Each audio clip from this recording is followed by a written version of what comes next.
So ayan, nagpa-order tayo kay Mrs. Naka-duty siya ngayon sa hospital pero meron kasi siyang free delivery dun sa Noon application. So yung Noon, para siyang Grab food sa atin dyan sa Pilipinas. So dito naman sa UAE, meron siyang counterpart yung Careem, yung Noon, and meron din Talabat. And ngayon, umorder tayo ng Jollibee. So dito sa UAE, especially dito sa Dubai, marami naman pong Jollibee dito na available, no?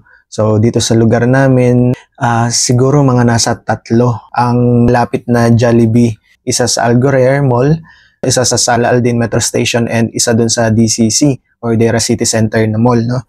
Kaya hindi kayo ma-homesick dito sa Jollibee. So ayan, ang in-order natin ay loaded fries with sriracha sauce. So I'm not sure kung meron din ito sa Pilipinas, no? Tapos umorder din tayo ng ating spicy chicken. Ayan.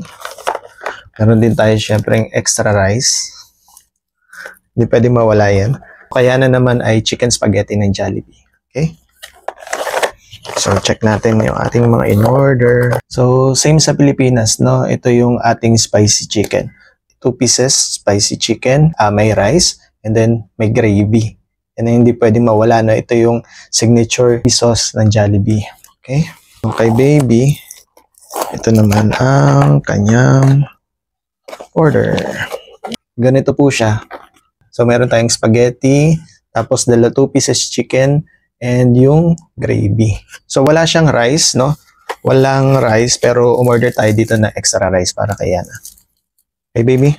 You need to eat it with rice, okay? I'm gonna eat it with rice. But first, can I eat the spaghetti? Yeah, no problem. And then, itong ating loaded fries. So, unahin na muna natin itong loaded fries. Kasama sa kanilang meal, no? Itong drinks. So, Coca-Cola drink lang yung kanyang lagayan, pero pineapple juice po yung laman nito. So, ito yung kanilang sriracha French fries.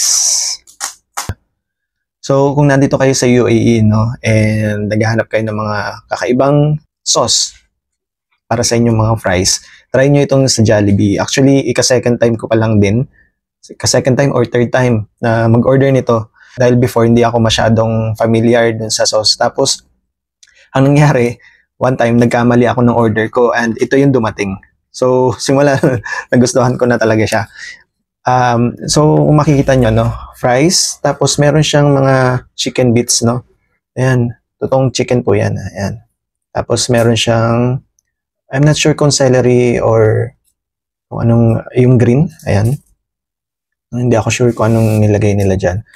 Pero yung sauce nito, sobrang panalo. So yun, kain tayo. Ang sarap yung pineapple juice. So masarap daw yung pineapple juice. So usually ganito ang ginagawa natin kapag ka day off, no? As much as possible kasi ang ginagawa namin mag-asawa. Mix, Papa. So as much as possible kasi ang ginagawa namin mag-asawa, no? Inayos namin yung schedule namin sa trabaho. Hanggat maaari na kaya namin na mag-request ng schedule na maayos para nga hindi nawawala ng kasama yung anak namin dito sa bahay.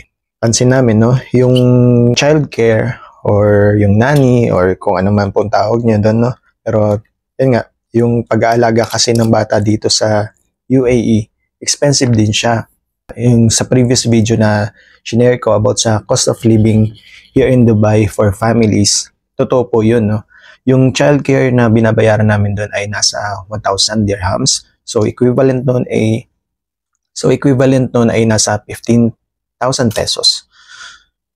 Ayun, mga ganun yung since nasa 15 pesos ang palitan into 1 dirham ngayon, no? So ganun yung mga presyo ng childcare dito sa UAE. Nakadepende din yun, syempre, kung lalo na kung may visa yung mag-aalaga, mas tataas yung presyo na pwede niyang singilin sa amin.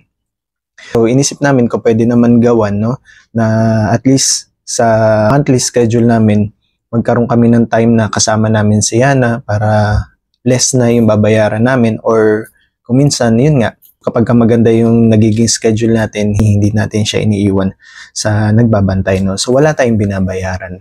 Isang magandang tip din yun, no, lalo na sa mga kababayan natin na nasa Pilipinas, no. For sure, iniisip din ninyo kung paano nga ba yung magandang diskarte, no, para syempre makatipid dito sa UAE.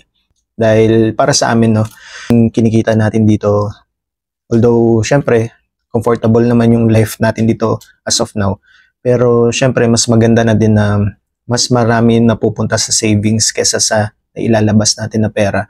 Kasi katulad niyan, yung bahay na tinutuluyan natin ngayon, nasa 4,000 dirhams po siya. So, equivalent nun into peso is nasa 60,000 pataas, no? Kung i-compare ko naman siya sa mga accommodations or house rentals na meron yung mga ibang bansa, no, katulad ng Australia. May pinapanood kasi ako na vlogger, no. Shoutout nga pala kay Kuya Bisdak OZ, no, kay Vlogger Dong and kay Kuya Robby na nasa Australia. So, yan tatlong yan, palagi ko silang pinapanood.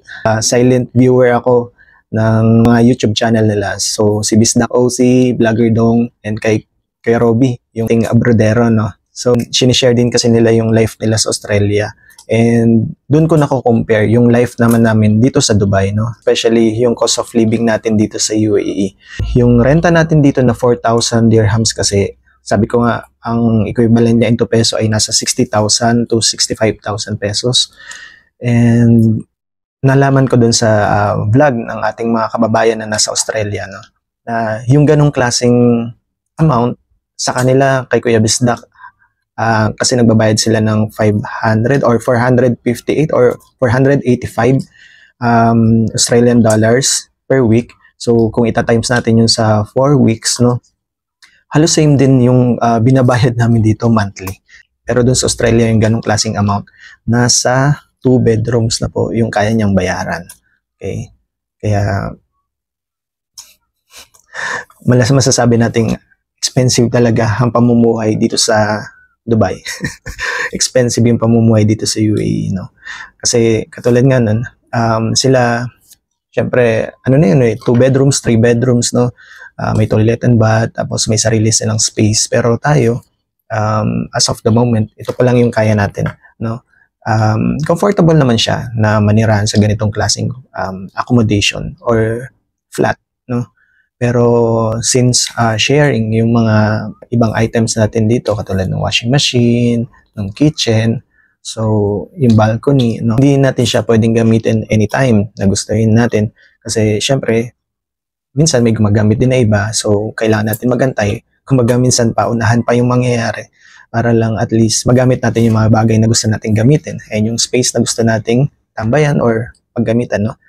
So, ayun, pero again, nasa diskarte nyo na yan kung paano nyo gastusin yung inyong magiging sahod, kung kakasya ba siya. Pinaka-importante dyan is tignan natin kung kakasya ba yung magiging sahod natin sa gusto nating buhay, no? Yung gusto nating tirhan, gusto nating mga expenses. Kasi nga, katulad na sinasabi ko, no, hindi po tayo dito nag-sugarcoat, no? Hindi natin sinasabi na marangya, maganda yung buhay dito sa UAE, hindi kayo mahirapan, mura yung ganito, mura yung ganyan, hindi po ganun.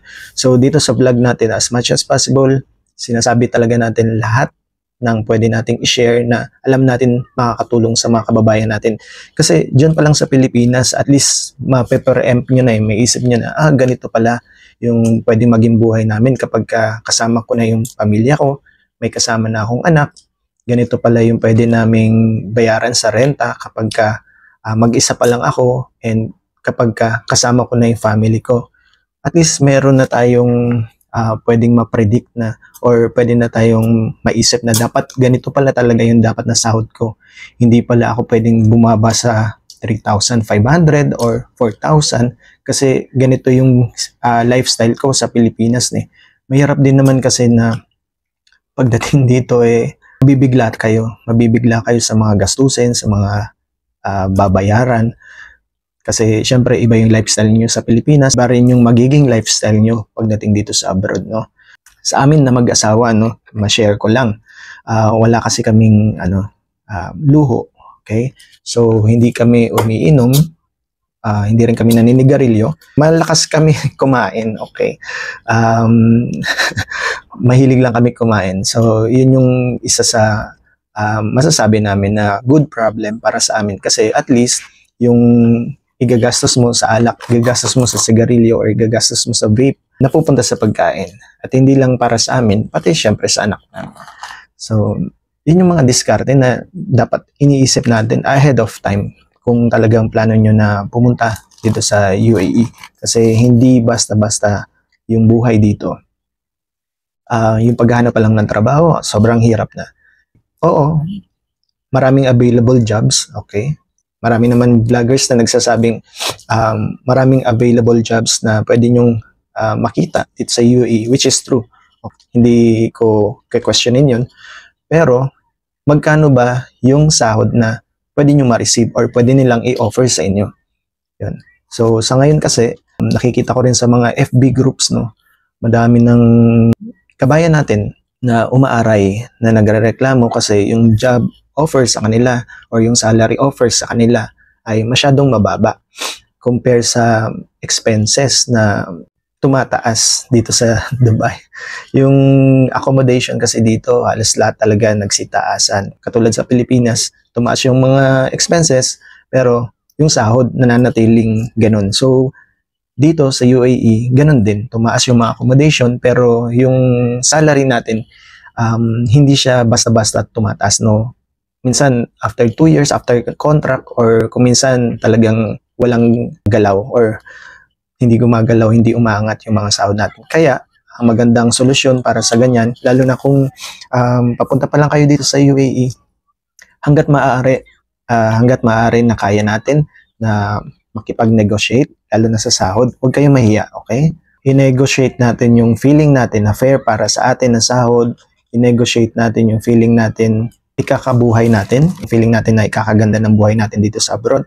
It doesn't mean na taasan natin na parang times 2, times 3 ng expected salary. Pero, as much as possible, piliin natin and isipin natin magkano ba yung minimum salary dito sa UAE. Kung bago ka pa lang dito sa UAE, dapat alam mo kung magkano yung minimum salary na pwedeng matanggap natin mga Pilipino, no? Dito, usually, nasa 3,500 to 4,000. Kaya dapat huwag kang tatanggap ng salary offer na mas bababa pa into 3,000 or 3,500.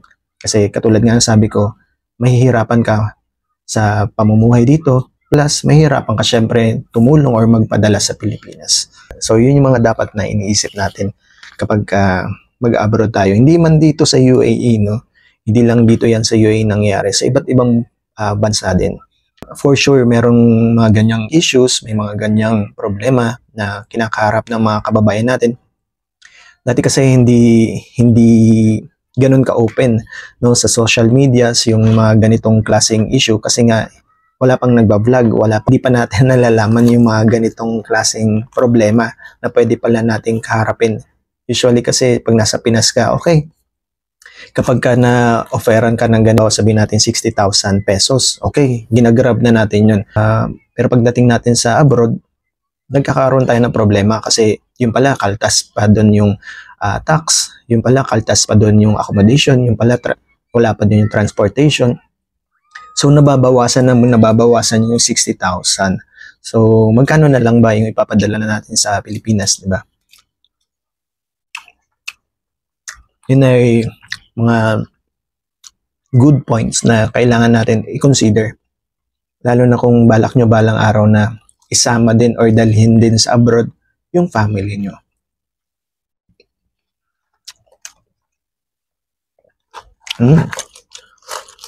Okay. It's very yummy, my chicken. Ito, chicken din to. Chicken.